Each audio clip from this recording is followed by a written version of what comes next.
바울이 복음을 전할 때는요, 항상 두 부류가 있었습니다. 복음을 받고 생명이 살아나서 거기서 이제 하나님께 돌아오는 자들이 있었고요. 또 한 부류는 그 복음을 대적하는 대적자들이 있었습니다. 믿고 돌아오는 자, 그리고 대적하는 자. 그런데 이 하나님 앞에 돌아오는 자가, 그러니까 이 복음을 그 대적하는 자가 누구였냐면 유대인들이었다는 거예요. 유대인들. 그러니까 유대인들이 하나님의 백성 아닙니까? 그리고 하나님께서 이제 그 하나님의 모든 율법을 주시고 하나님의 법을 주신 그 유대인 아닙니까? 그래서 유대인들이 하나님께서 주신 복음을 대적합니다. 그래서 이 바울이 복음을 전할 때마다 베드로가 이 복음을 전할 때 베드로를 대적했고요. 그리고 또 바울이 복음을 전할 때 복음을 대적했는데 이 유대인들은 또 바울하고 결국은 한 집안 식구잖아요. 같은 조상 아닙니까? 그럼에도 불구하고 이렇게 복음을 대적을 했습니다.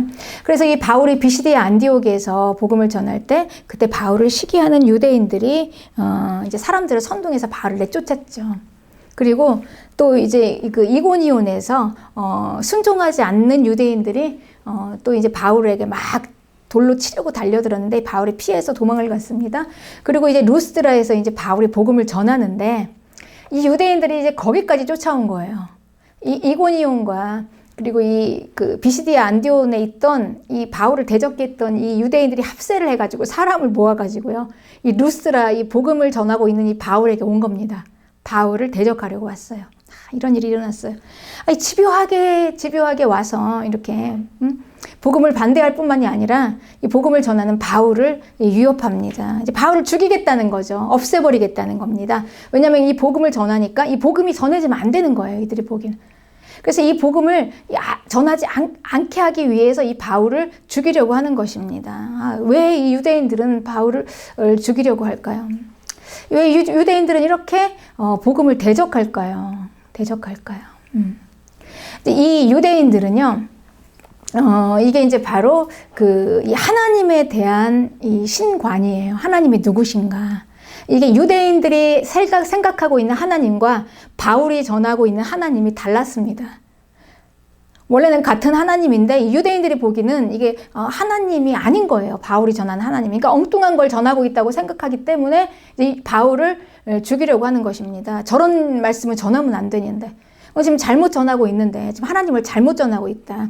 근데 유대인들이 이렇게 지금 오해를 하게 하는 것입니다. 그러니 이 유대인들은요, 이 하나님을 하나님에 대한 이 바른 신관이 굉장히 중요한데요. 하나님을 그냥 여호와 하나님만이 하나님이라고 생각해요. 여호와 하나님 그분만이 한 분 하나님.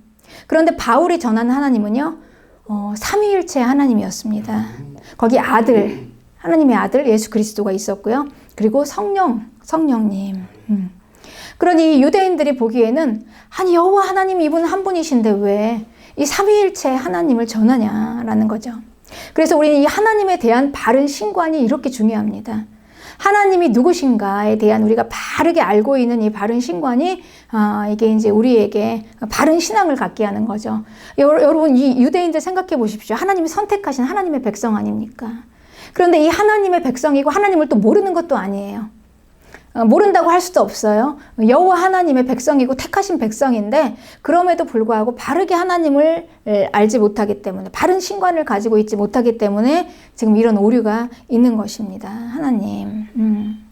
원래 우리가 하나님 하실 때는요, 우리가 이 하나님에 대한 이 바른 신관이 중요한데요.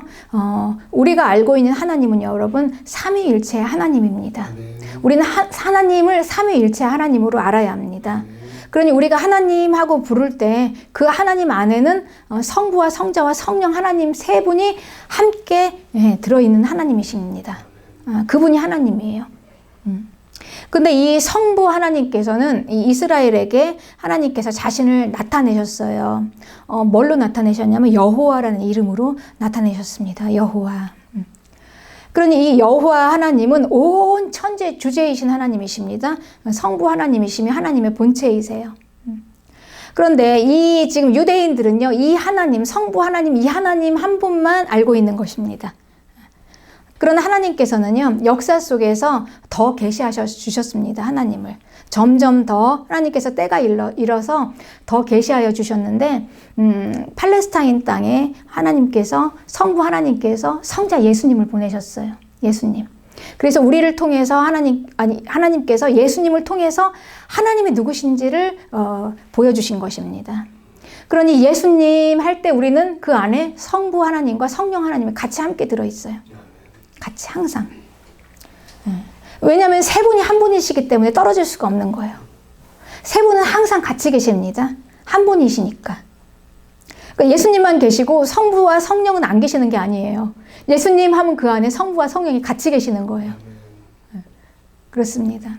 그러니까 이 하나님, 예수님을 통해서 이제 하나님은 점점 더 하나님 자신을 알리시길 원하신 거예요. 인간의 역사 속에서 하나님이 누구신가. 여호와 하나님만이 아니라 이제 더해서 이제 예수 그리스도를 통해서 하나님이 누구신지를 알게 하신 거죠. 그리고 이제 점점 더 시간이 지나서 하나님께서 때가 이르러서 성령을 통해서 또 하나님께서 계시해 주십니다. 우리가 성령님 하시면 성령님만 계시는 게 아닙니다. 성령님 하면 성령을 통해서 우리에게 오시는 예수 그리스도, 그리고 성부 하나님이 함께 계세요. 그분은 하나이시니까 떨어질 수가 없는 거예요. 그러니까 우리가 주님 부를 때 그때 그 안에 성부, 성자와 성령님이 함께 계시는 것입니다. 누가 한 분만 계시는 게 아니에요. 성령님만 계시고 성자 예수 그리스도, 성부 여호와 하나님, 이분은 다 다른 데 가 계시는 게 아니라 함께 계시는 거예요. 떨어질 수가 없어요. 하나님과. 이게 삼위일체 하나님에 대한 인식입니다. 그래서 성령님께서, 지금 이제 성령의 시대입니다. 하나님께서는 이 성령을 통해서 우리에게 하나님을 나타내길 원하세요. 모든 걸 성령을 통해서 알려주십니다. 예수님을 성령을 통해서 알게 하시고 하나님을 성령을 통해서 알게 하십니다. 성령의 시대입니다. 이 시대는. 그러니 이제 우리는요, 이 하나님에 대한 인식을 가지려면 삼위일체 하나님으로 알아야 되는데, 유대인에게는 여호와 하나님, 이 한 분만 유일하신 하나님이신 것입니다. 여기에서 이제 틀린 거예요. 그러니 유대인들이 생각하기에는 이 삼위일체를 이야기하는 바울은 완전히 이제 정말 안 되죠. 어디서 하나님이 한 분이신데, 오직 여호와 그분은 한 분이시다. 유일하신 하나님이시다. 우리는 어릴 때부터 이렇게 신앙교육을 받고 아침마다 이걸 외웠는데, 아니 어디서 바울이 이거를 흐리다니. 유대인들이 보기에는요, 이 바울이 정말 마땅히 죽어야 할 자입니다. 그렇습니다. 여러분, 이게 누가 맞습니까? 그리고 우리는 이거를 옳고 그름으로 나누려고 합니다. 옳고 그름. 그런데 이 진리는 목숨을 걸고 선포하는 겁니다. 옳고 그름을 가지고 따지는 게 아니에요. 논쟁하는 게 아닙니다. 그래서 바울은 이렇게 얘기했습니다. 어리석고 무식한 변론을 버리라. 여기에서 다툼이 나는다. 디모데후서 2장 23절. 그러니 우리가요, 보통 이렇게 이단들이랑 막 논쟁을 하잖아요. 이 논쟁을 할 때, 그리고 또 우리가 전도를 할 때요, 또 논쟁을 합니다. 이제 불신자들을, 크리스찬들, 막 논쟁을 하는데, 막 논쟁을 하다가 우리가 정말 막 시원스럽게 막 그냥 뭐 다 이겼어요. 논쟁에서. 아주 시원하게 이겼습니다. 딱 이겼는데 그 이기는 순간 우리는 그 영혼을 잃게 되는 겁니다. 그러니까 이 논쟁은요, 관계를 깨는 거예요. 그러니 이건 이겼다고 할 수가 없는 것입니다. 그러니 우리가 이건 옳고 그름으로 따지는 게 아닙니다. 옳고 그름으로 따지는 게 아니라 복음은 그냥 생명 걸고 그냥 선포하는 겁니다. 논쟁하는 게 아니라. 그래서 이 관계가요, 이 논쟁을 통해서 관계가 깨지는 걸 아십니까, 여러분? 우리가 전하는 건 생명이잖아요. 이 생명은 관계가 깨지는 순간이 죽습니다. 더 이상 전할 수가 없어요. 그렇기 때문에 논쟁으로는 생명을 전할 수가 없는 거예요. 그래서 우리가 아무리 논쟁으로 이겼다 해도 우리는 이겼다라고 할 수 없습니다. 그래서 진리의 승리는요, 생명을 얻게 하는 것입니다. 생명을 전하는 것. 이것만이 이제 우리에게는 승리인 것입니다. 그러니 이 옳고 그름으로는요, 관계가 깨지는 것을 아십니까, 여러분? 옳고 그름으로 하면 관계가 깨져요. 우리는 옳고 그름이 굉장히 좋은 거라고 생각을 합니다. 그리고 옳고 그름 많이 유익합니다. 좋죠. 그렇지만 관계에 있어서 이건 독입니다. 옳고 그름은요, 그 관계 안에서 우리는 모든 인간은요, 이 옳고 그름 안에서 이 옳고 그름이 우리 인간 앞에 섰을 때 그게 폭군이 돼요. 그 안에 섰을 때 다 괜찮은 사람이 없다는 거예요. 그 옳고 그름에. 아, 이건 옳아서 참 저 사람은 괜찮아. 저 사람은 틀려. 이런 사람이 없다는 거죠. 그 기준에. 그러니까 이 옳고 그러니까 그름을 따지는 것은 참 좋은 것인 것 같지만 그 안에 서서는 살아남을 사람이 없다는 거. 이게 율법입니다. 그러니까 하나님께서 우리 전능하신 천지의 대주제이신 하나님께서는 우리에게 그 율법을 주셨어요. 그분은 완전하시기 때문에. 완전하신 하나님께서는 그분에게는 완전함이에요. 존재가. 그 완전함이 무엇인가, 그리고 불완전함이 무엇인가를 우리에게 가르쳐 주셨습니다. 그게 법입니다. 법. 그런데 이 법 앞에 쓰면은요, 사람이 다 죽습니다. 왜냐면 그 안에서 살아남을 사람이 없어요. 그 기준을 충족시켜줄 사람이 없기 때문에 다 하자가 있는 사람이 되는 거예요. 법 앞에서는. 관계가 깨어집니다. 이 법을 주신 하나님과 관계가 깨어져요. 네. 그러니까 율법으로는 생명을 살릴 수가 없는 것입니다. 그러니 여러분, 우리가 이 관계를 유지하려면은요, 옳고 그름으로 해서는 관계를 유지할 수가 없습니다. 그러니까 우리가 자녀와 부모 사이도 그렇습니다. 우리가 만약에 부모가 자녀에게 옳고 그름을 가르칩니다. 교육을 합니다. 굉장히 좋은 거죠. 이 교육은, 옳고 그름을 가르치는 교육은 굉장히 좋은 거지만 그걸로 만약에 대한다면 관계는 깨집니다. 누가 이 세상에 어느 자녀가, 모든 자녀들은 다 부모의 오름 앞에 설 수 있는 자녀는 아무도 없어요. 아무도 없습니다. 한 사람도. 그러니 이 부모가 이 자녀와 좋은 관계를 유지하기 위해서는요, 이 옳고 그름으로 대하는 게 아니라 그냥 다 받아줘야 돼요. 그 존재를 받는 것입니다. 틀린 것까지, 아닌 것까지. 아닌 것까지 받을 수가 있어야지만이 그 관계가 유지가 되는 것입니다. 그러니까 이게 되어지지 않으면 이 부모와 자식 간에 살아남아 있을 관계는 다 없어요. 이제 옳고 그름으로 따지자면 이 자녀들은 다 쫓겨나야 돼요. 집에서 다 쫓겨나야 됩니다. 그런데 부모가 지금까지 어떻게 해서 우리가 여기까지 왔습니까? 다 부모가 그냥 틀려도 알아도 못 본 척. 그냥 부족하면 부족한 대로 그냥 다 수용해주고 다 그 존재를 받아주고 그러고 왔지 않았습니까? 그래서 이 부모가, 그러니까 다 자기가 그 존재를 받는다는 얘기는 뭐냐면요, 그 자녀의 모든 불완전함을 다 자기가 책임지겠다는 거예요. 다 싸서 자기 안에서 다 그냥 갖고 묻어두고 그냥 자기가 죽겠다는 것입니다. 자녀의 불완전함을 다 가지고 죽겠다는 거죠. 이게 이제 그 옳고 그름이 아니라 바로 다 받는, 그 존재를 받는, 그럼으로 인해서 관계가 되어지는 그런 부모와 자녀 간의 관계입니다. 이게 기독교적인 가치관입니다. 여러분, 이게 기독교적인 가치관입니다. 네. 그러니 그걸 여러분 아십니까? 하나님이 우리를요, 옳고 그름으로 대하지 않으셨어요. 여러분, 그걸 아십니까? 참 놀라운 일이죠.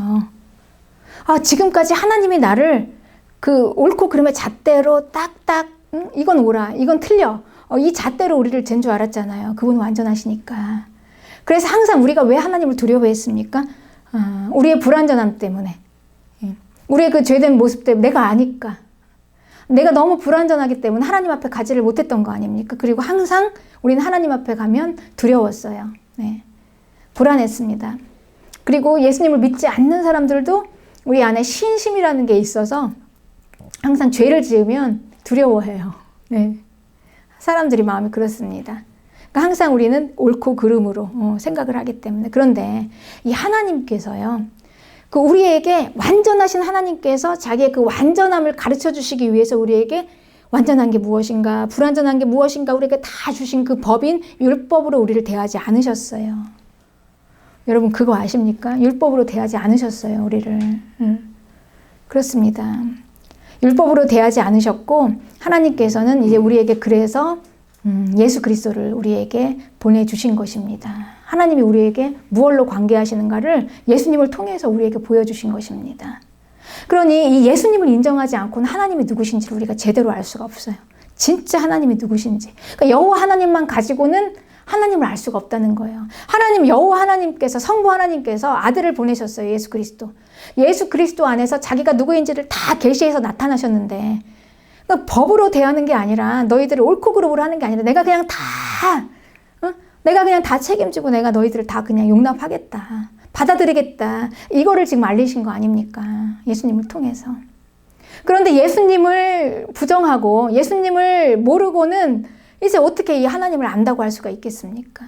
이렇게 하나님께서 아들을 보내셨어요. 예. 아들의 개념으로 보내신 거죠. 성부 하나님은 아버지시고 예수 그리스도는 아들이기 때문에 이렇게 우열의 차이가 있는 게 아니에요. 동등하세요. 그분은 똑같은 하나님이시지만 우리가 이해할 수 있도록 아들과 아버지의 관계로 해서 보내신 것입니다. 우리에게. 그래서 우리는 아버지께서 보내신 아들이신 예수 그리스도를 받았습니다. 그리고 그분을 통해서 우리가 비로소 이제 그때서야 하나님이 누구신지를 아는 거예요. 그러니까 예수 그리스도를 하나님께서는 우리 인간에게 하나님이 누구신지를 나타내시고 보여주시려고 이분을 보내주셨어요. 근데 유대인들이 이거를 부인하니 이제 어떻게 하나님을 알겠습니까? 하나님께서 왜 우리에게, 그 완전하신 하나님께서 옳고 그름으로 우리에게 관계하지 않으셨을까요?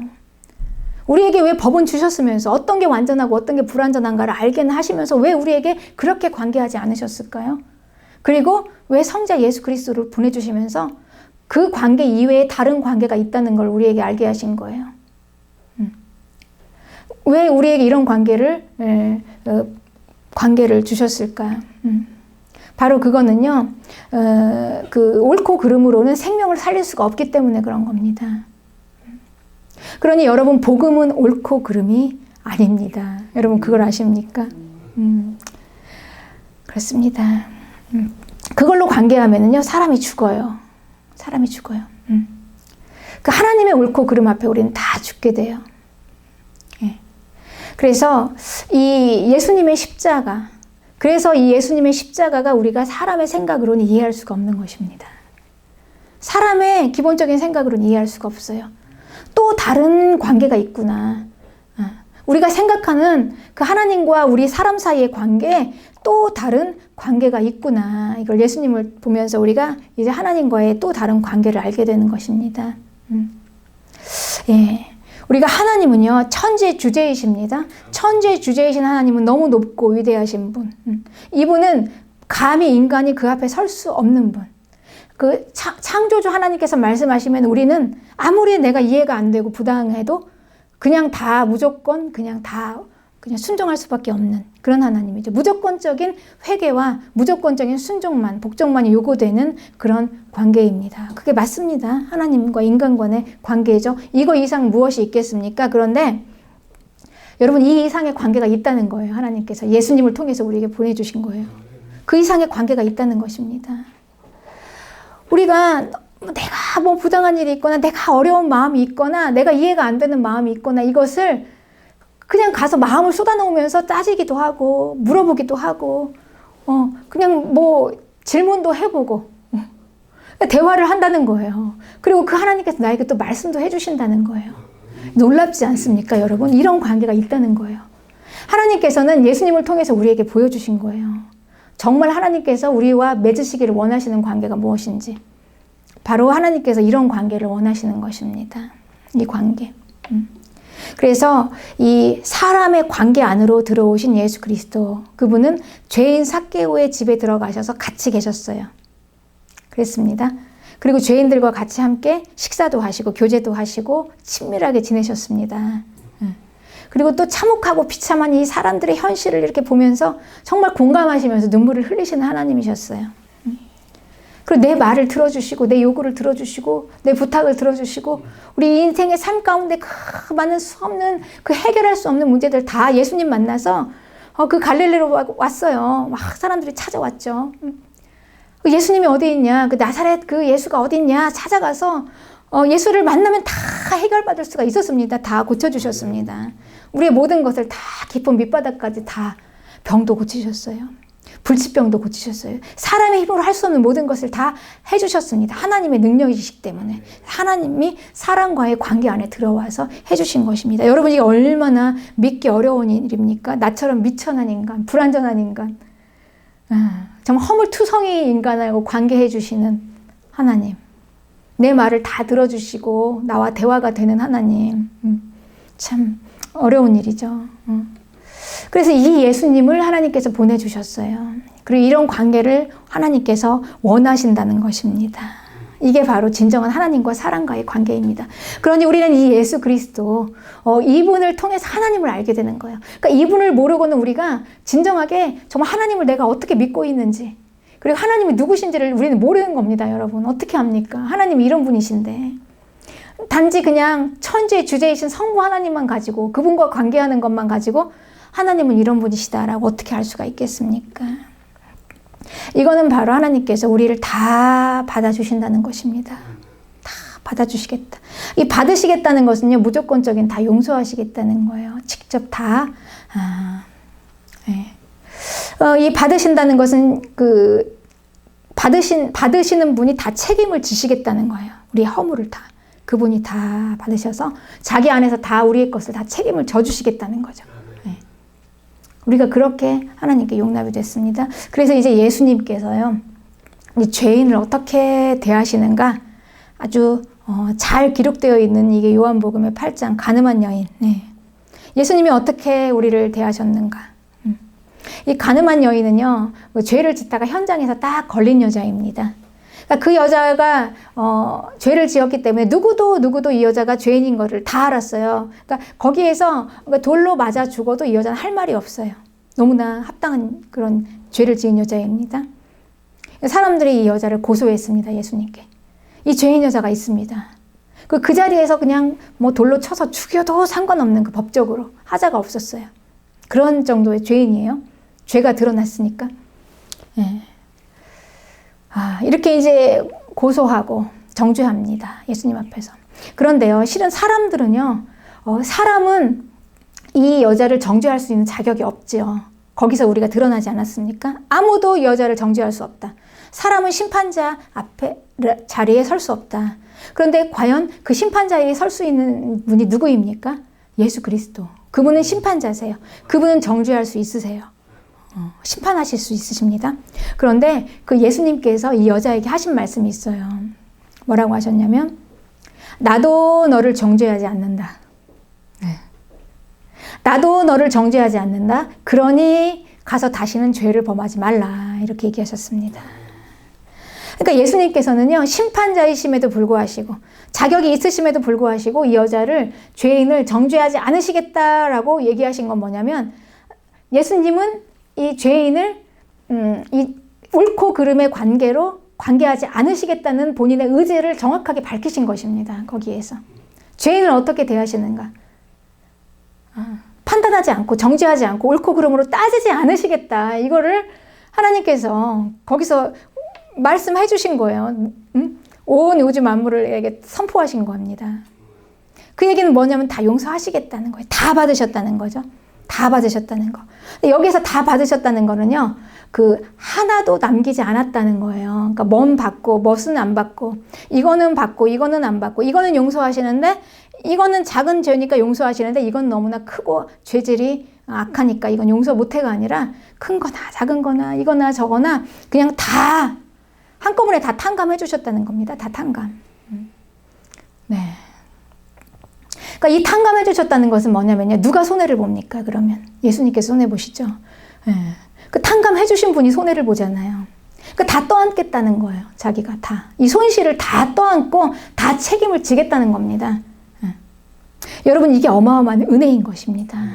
그러니까 네가 탕감받은 게 그냥 내가 단순히 그냥 너 이제 용서해 줄게 이렇게 해서 된 게 아니라, 그 어마어마한 그 손실을 다 내가 다 담당하고 내가 다 손해를 보고 내가 다 책임을 지고 널 그냥 용서해 주는 거야. 그러니 가서 죄를 범하지 말라. 이렇게 말씀하시는 것입니다. 그러니 이게 어마어마한 은혜 아닙니까, 여러분? 하나님이 우리를 이렇게 관계하셨어요. 그러니 우리가 이 은혜를 받고 죄를 못 짓는다는 것입니다. 이 은혜를 받고. 엄청난 은혜 아닙니까? 나 때문에 누가 다 손해를 보셨습니까? 하나님이 다 거덜나셨잖아요. 다 털리셨어요.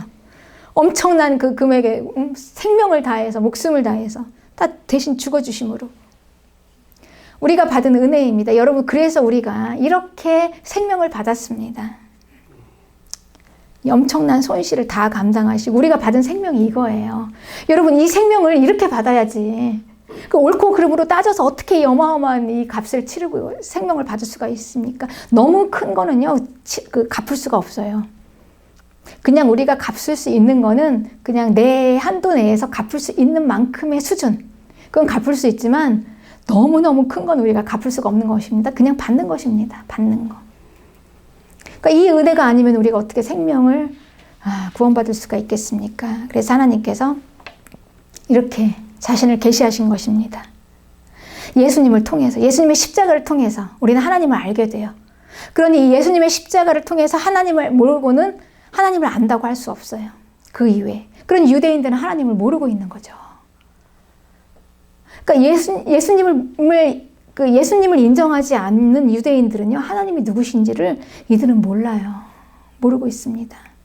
그런데 그럼 잘못이 누가 있냐? 하나님께서는 분명히요, 이 유대인들에게 성부 하나님을 계시를 해주시면서 분명히 말씀을 해주셨어요. 이제 앞으로 내가 성자 예수 그리스도 구원자 이 구원자로 오실 분을 보내시겠다. 분명히 말씀을 해주셨습니다. 그러니 하나님께서 우리에게 보내주신 예수 그리스도 그분을 구원자로 우리에게 계시해 주신 거예요. 구원자. 그리고 이제 구원자이신 예수 그리스도가 그 모든 사역을 다 감당하시고 우리에게 한 걸음 더 나아가서 계시해 주신 분이 무엇입니까? 그것도 어마어마한 거예요, 여러분. 그러니까 우리가 예수 그리스도까지만 알면 또 안 돼요. 우리가 성령 하나님도 알아야 됩니다. 그분이 누구인지를 알아야지 우리가 완전히 하나님 알 수 있어요. 그 하나님은 누구입니까? 온전하게 우리와 함께 하시는 하나님이 우리 안에 거하셔서 하나가 되어서, 그러니까 성부, 성자, 성령 이 세 분을 하나로 하신 것처럼 이 하나님과 내가 하나가 되는 겁니다. 이 성령. 어마어마한 일이에요. 이거는 이 성부 하나님을 계시하시고 성자 예수 그리스도를 믿을 수 없는 것만큼이나 이 믿을 수 없는 사실입니다. 이 예수님이 나와 함께 하시다니. 연합이에요, 완전히. 그러니까 나 혼자가 아니라, 하나님께서 나 혼자가 아니라 하나님과 나를 같이 믹서해가지고 하나로 딱 묶어서 우리가 하나님 하면 성부, 성자, 성령 하나님 세 분이 항상 딱 같이 떠오르는 것처럼 나 하면 나와 함께 하나님 함께 삼위일체 하나님이 함께 나랑 계신다는 거예요, 여러분. 예. 이게 우리의 존재입니다. 그러니까 성령 하나님을 우리가 알고 이 성령의 시대를 지나야 하는 것입니다. 그러니까 성령 하나님 모르고 그냥 예수님이 십자가에서 나를 대신해서 돌아가셨어까지만 알면 우리는 다 아는 게 아니에요. 하나님이 나와 함께 하시는 그 성령이 하나님이 나와 함께 하시니 여러분 우리가 엄청난 존재 아닙니까? 그래서 우리가 이제 하나님의 나라로 가는 것입니다. 네. 여러분 하나님이 나와 함께 하시는 성령 하나님을 믿으십니까? 인정하십니까?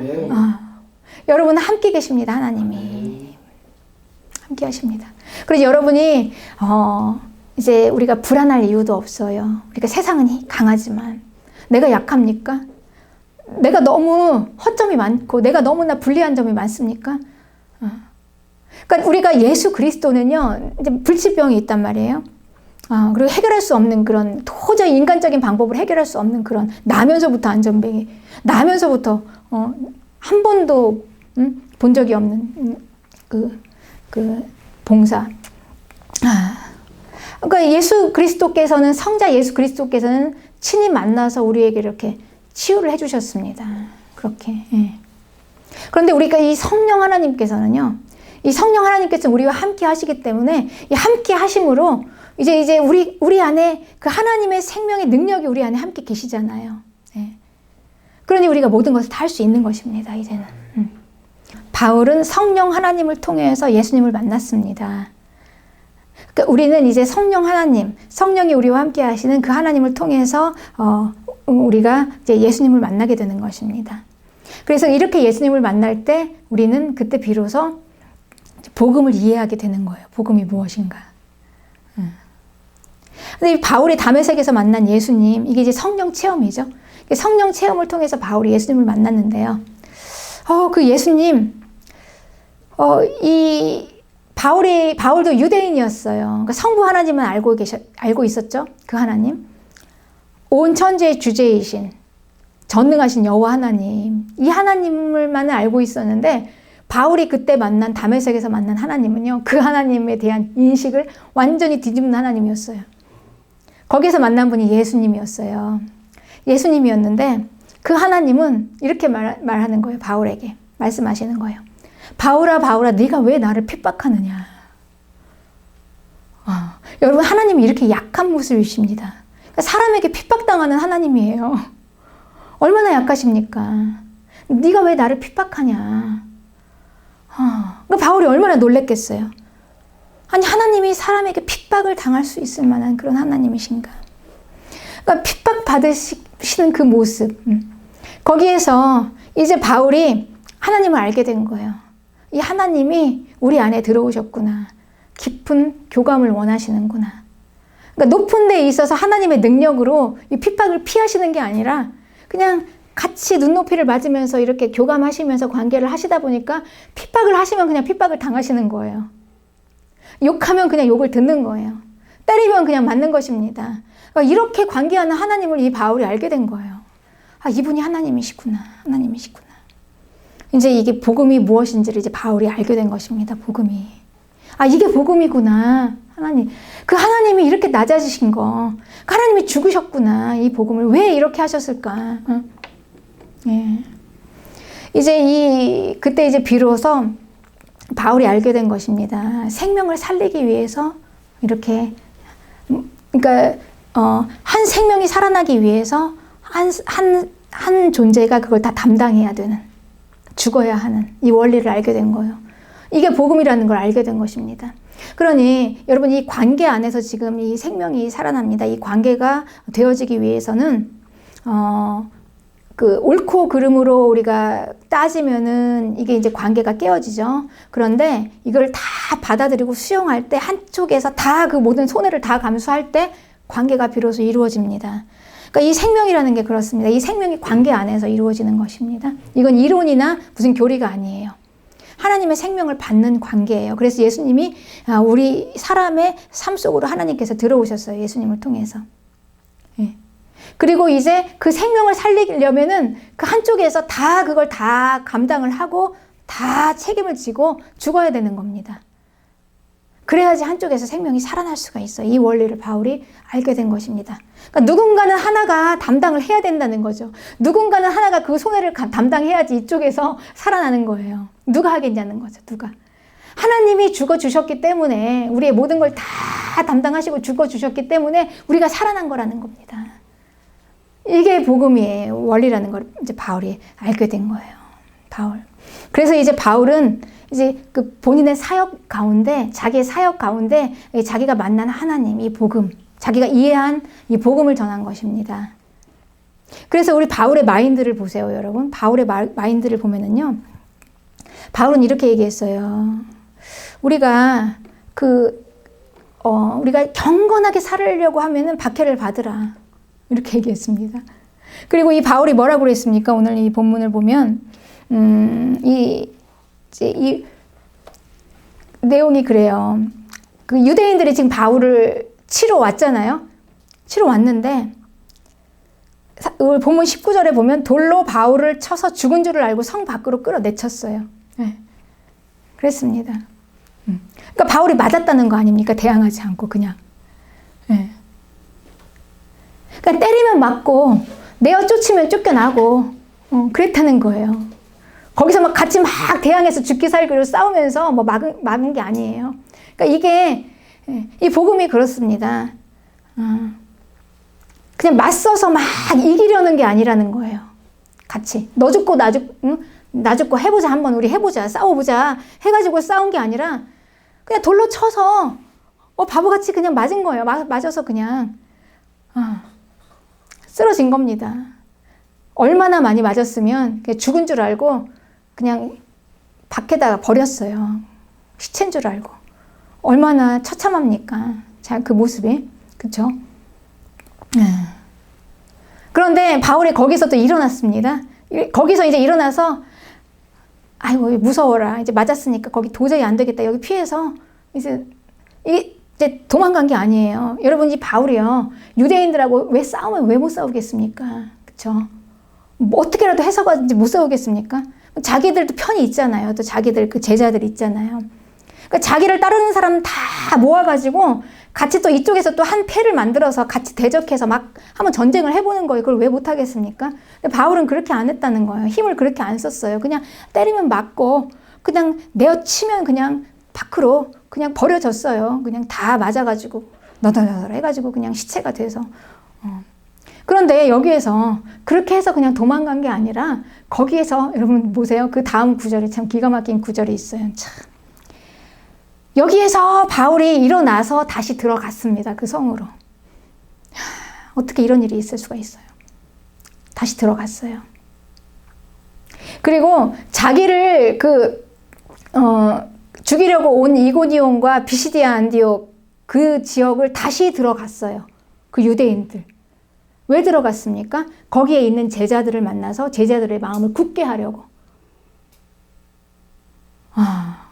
그러니 이 바울이 한 건 뭐냐면 진리를 선포할 때는 목숨 걸고 하는 거예요. 그냥 선포하는 겁니다. 그러니까 대항해서 싸우는 게 아니라 논쟁에서 막 죽기 살기로 내가 이기냐 네가 이기냐 내가 이겨보자가 아니라 그냥 죽는 겁니다. 내가 죽고 그 대신 진리는 목숨을 걸고 선포를 하는 거죠. 옳은 건 옳은 거라고. 이게 이제 바울의 사역의 중심입니다. 바울이 이런 마인드로 이제 사역을 한 겁니다. 그래서 바울은 이렇게 얘기했어요. 뭐라고 얘기했냐면 우리가 하나님 나라에 들어가면 많은 환난을 겪어야 한다. 이렇게 제자들에게 가르치면서 마음을 굳게 했어요. 마음이 흔들릴까 봐. 바울의 모습을 보면서 안 그러겠습니까? 여러분 우리가 이 복음의 원리를 모르면 복음이 어떻게 해서 우리가 어떻게 생명받았는지를 모르면은요. 우리가 어떻게 생명받았습니까? 우리 예수님이 죽으셔서 생명받았잖아요. 이게 복음이잖아요. 그러니까 이걸 모르면은요. 이 바울의 사역을 이해를 못하는 거예요. 예수님 믿는다는 게 뭔데? 결국은 복음 전하다가 그렇게 개죽음 당하는 거냐? 그러면 나 예수님 안 믿겠다. 이렇게 생각하는 사람이 있을 거 아닙니까? 그러니까 이제 바울은 얘기를 한 겁니다. 아니다. 이게 맞다는 거죠. 이게 맞다는 거. 그 제자들의 마음을 굳게 하면서 얘기한 게 이렇게 얘기한 거예요. 우리가 하나님 나라에 들어가려면 많은 환난을 겪어야 한다. 그러니 이 바울의 모습을 보면서 얼마나 흔들렸겠습니까? 제자들이. 우리의 리더, 영적인 리더가 하나님의 말씀을 막 선포할 때, 진리를 선포할 때는 정말 힘이 있어 보여요. 뭔가 능력이 있어 보인단 말이죠. 근데 그렇게 해서 딱 따랐더니 저 유대인들한테 맞을 때 보니까 진짜 정말 창피해서 도망가고 싶을 정도예요. 돌로 맞고 그리고 그냥 던져졌단 말이에요. 그냥 던져졌어요. 그 바울이. 그러니까 저런 리더를 어떻게 우리가 믿고 따를 수가 있을까? 이렇게 생각하는 거죠. 그런데 이 바울은 아니라는 거예요. 아니다. 그러면서 그 얘기한 거예요. 한쪽에서 누군가가 다 받아줘야지 생명이 살아나는 이 복음의 원리를 가르친 것입니다. 그래서 바울이 고린도후서 4장 10절